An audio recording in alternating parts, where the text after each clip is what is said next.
Welcome back everybody, and thank you for joining us once again to another Guzman, Boers, and Angus video. Today's video, I wanted to talk to you guys a little bit about our herd and our breeding foundation going forward. So as you guys can see, our two little dolings here are growing pretty good, and they're a good example as to what our herd is kind of striving for. So we do raise commercial and registered dolings.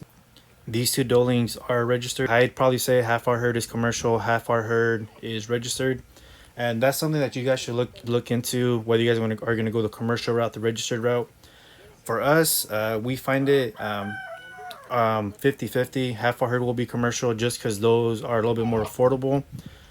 We do sell for meat production, so those are going to be a little bit more in and out, quick to sell. And then we also go for the registered, just for those people that do want to go that route as well.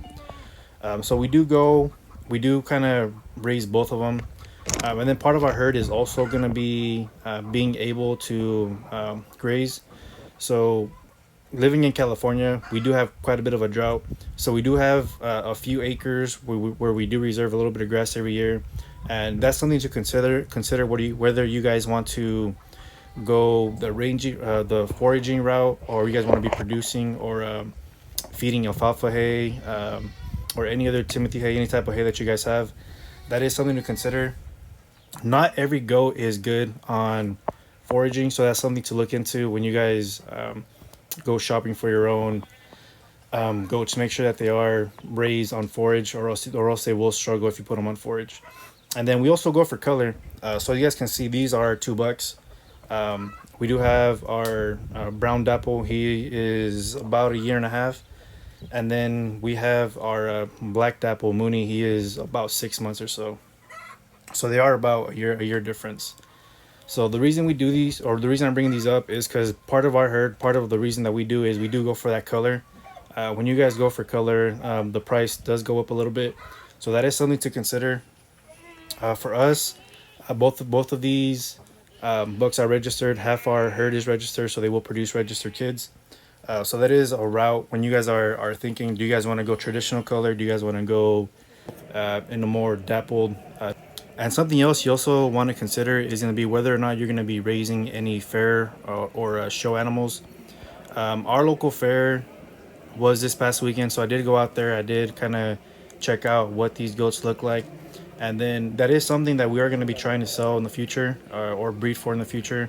Obviously, you want to breed show quality goats, but you also want to go back and see what the requirements are for your local fair, or wherever your local 4-H or FFA kids sell at or show at.